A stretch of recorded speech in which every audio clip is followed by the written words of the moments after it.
Market's a little bit lower this morning. So since we kind of tested this 262, spent the week going higher. We had each of these, down moves that were bought, hard down on the CPI number, bought, closed at the high. Forget what this little catalyst was here. Closed at the high. We gapped up on Friday, got hit right coming to the open, made a new high, and then indicted a bunch of Russians. I think that may have been the catalyst for this pullback. So we were due for a pullback. The 275.30 or so is the high here, and we did get down to 271.15, so that's over a $4 pullback.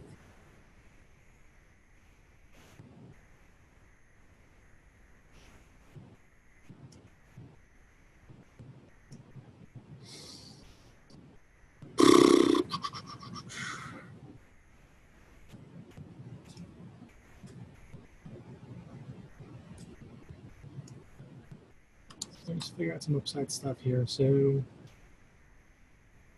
we couldn't get below 272.5 on this here in the morning pullback and the afternoon pullback. And that's our first spot to see.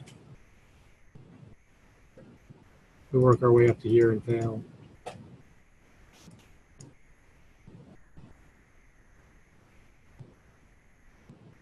And I already put in a script to buy into the pre-market low here. On a 271.10 against, I put the stop down here or something. So if we get hit before we go up, I'm buying here, and then my target to sell is here and here.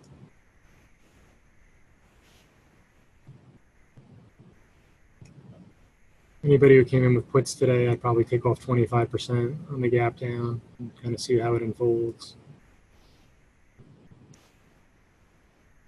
Take a look at IWM.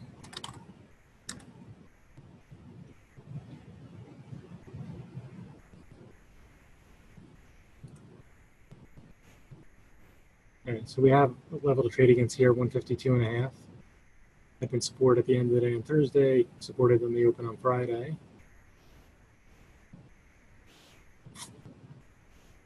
All right, I want to move into the stocks. We got a bunch of things to cover. So Walmart, I put number one because I felt strongly that this would be pretty good short, although it's now come off another buck. Let's zoom out, first of all. I still think it can go lower than here, but it's going to be tough.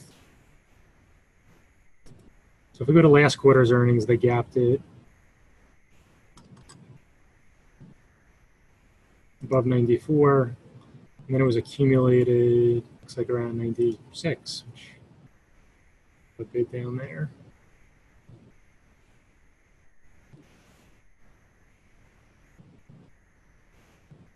So on the numbers side, what did they do? So the revenue was pretty good. They missed on the earnings. They guided down 4% for next year. And in the context of how much it's run up, I do think you could have some institutions selling this for the next few days. Today, the question is, can it get through this 96 area where it was accumulated after the last report?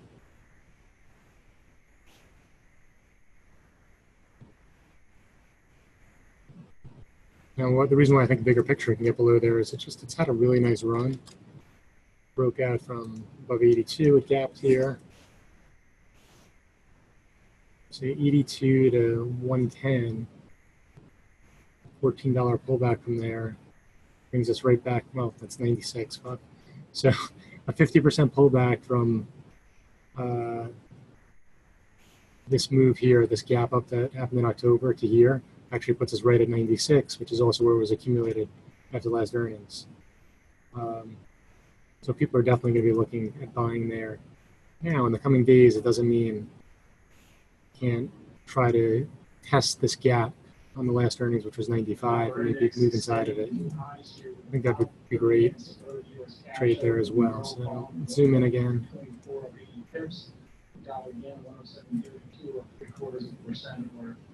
So you can see the volume started to accelerate into 98, and it came off The bottom there, 96.60.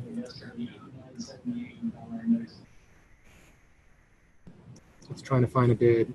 So my thought was, what did I put for resistance? And what I was hoping was it wouldn't go too much lower than here in the pre-market. On the open, they would pop it up to here, and I could short it and trade it down to all the way down to 96. That was like my first trade I'd be most happy about taking. And I'd probably even be shorting it down here.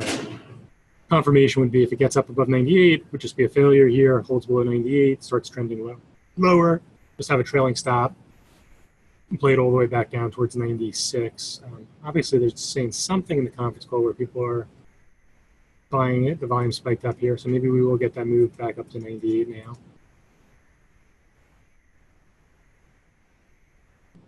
I'm going to try to be patient with it. A couple of times I've traded this, I've been run over a little bit. It overshoots back a dot. So you think it's not that volatile. It's 260 ATR. But on days it really moves, it can move $4 to $6. So if it tops out here, even at 99, could easily come back down to 95.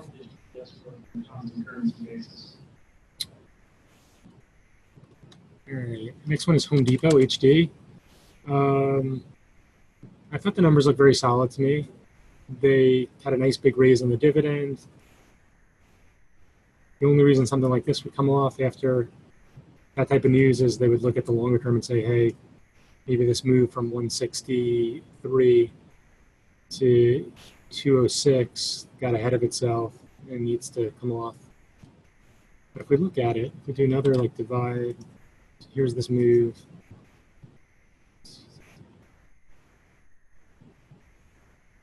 $44, $22, 180. It's right here.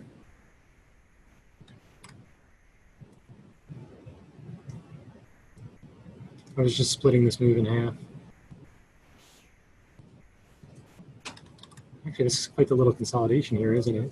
I guess this just looks like the SPY chart.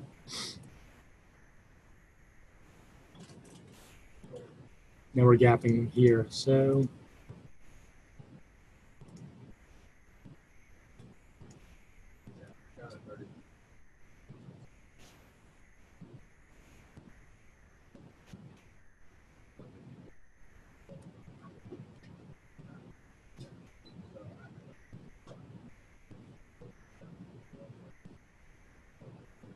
it's not much. I mean, basically 190.50, it's got a support. Below that, there's really nothing till 188, 188 in terms of support.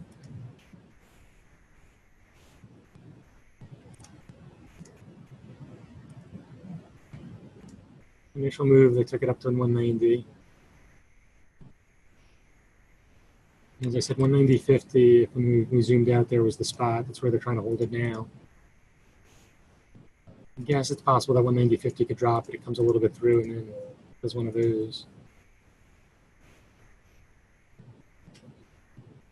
Unfortunately, we don't have that much volume, only 160,000 shares, about 3% of its daily volume. So I will look, first thing I'll look for is to see if it supports right around here. If it supports there and starts to hold above 191, look for a move up to 192.70.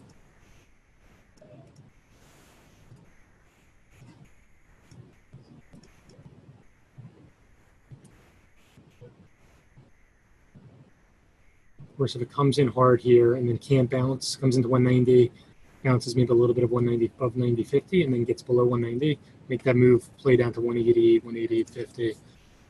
The next one is a lower price stock for the less experienced traders that can still move at least a buck, buck and a half. It's going to be very liquid.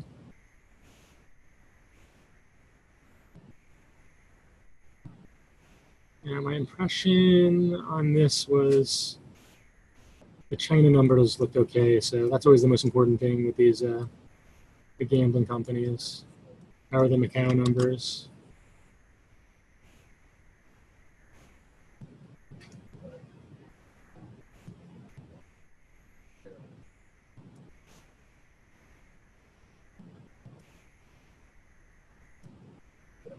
I did break this kind of little uptrend here. It came back, did a backside test coming into earnings.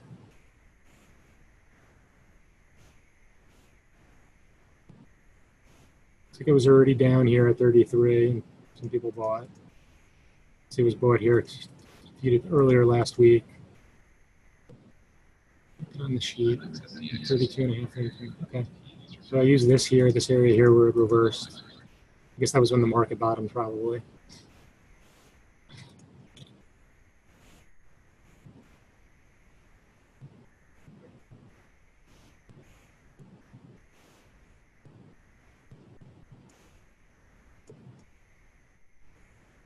And 34 and a half. You can see pretty clearly why I put that as the first resistance. Just held here Friday. Also broke down from here. And the market was weak. I'd say 34.30 or 34.50. This is where I would look for trouble.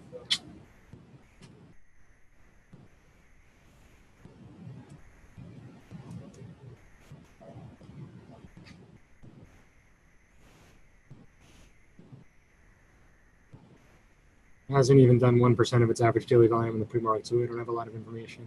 Be careful about making trades here in the middle of this area. So you want to make trades closer to the supported and resistance areas I've identified. You could make a trade against 34, just not right. You'd want to see it actually holding there after the open. But ideally, it would spike up into this range or quickly drop out closer to $33, traded off of that. Next one is UBMT. You never want to receive subpoenas from the FBI, SEC, etc. Not sure why Aaron put that in the chat. I have it on the game plan. Did I not give you guys the game plan notes? I apologize if I hadn't given you the game plan notes. I just saved it. So you should be able to see that. So UBMT is the fourth one we're going to talk about. So, in these situations, sometimes I won't even put them on the game plan if I think the risk of a halt is too big. But since the news is out there that they've already disclosed that they got the subpoenas, other than a volatility halt, I don't see that much risk of a halt. So if we look in the daily on this one, you can see it has a history of just having these big volume spikes and getting crushed. So I'm not sure what this gap down here was. If somebody made some sort of warning about them and said something, they were doing something shady, they did get subpoenaed. And oh shit, it's already okay. So it was when I was looking at it earlier. I think it was in this area. I think it was below 60, but so now it's coming into. What did I put on the sheet? 60. Yeah, it was. Now it's below the 60. That was the first spot. Oh shit! It came off another $10. So this is the spot here. Where you would think. So it does look like this is in play now. 50 to 47.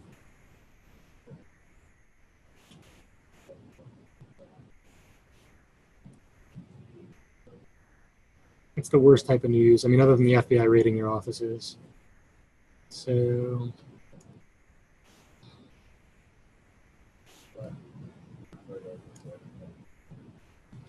it absolutely can. What is it down? $20 now? It absolutely could spike back up into this area here. It could also go through, flush through 50. I would think people will be bottom fishing in the 48 to 50 area. The problem is when you see subpoena and SEC and accounting, people are concerned that the numbers are completely fake. That's always a risk, as opposed to they were just playing little numbers with their earnings a little bit. And so if the numbers are completely fake, just want to see where. So it was a $30 stock a couple of years ago. I went to 80. So yeah, so people could be thinking if it gets cut in half, it goes down to 40. Here. But this should play out. It's going to be a pretty wild ride, probably in the first 15, 20 minutes. But if it settles down a little bit, there could be a real, another pretty big trade in it. So we'll see how it settles after the first 15, 20 minutes. And finally, Snap, I just threw in here, just caught a downgrade. We know that it overshot to the upside when the earnings came out, I thought, obviously, based on the fact that I didn't think it could get above 19.20 and it got up to like 22 or something. And it settled down after that. The next day it was weak, and then it came back in to probably an area I should have been buying it, down around 18 and a half. and then it catches a downgrade. So if you're looking for a spot to get back into it, you missed this break here back up to 2050. I think a flush into 19 would be the spot.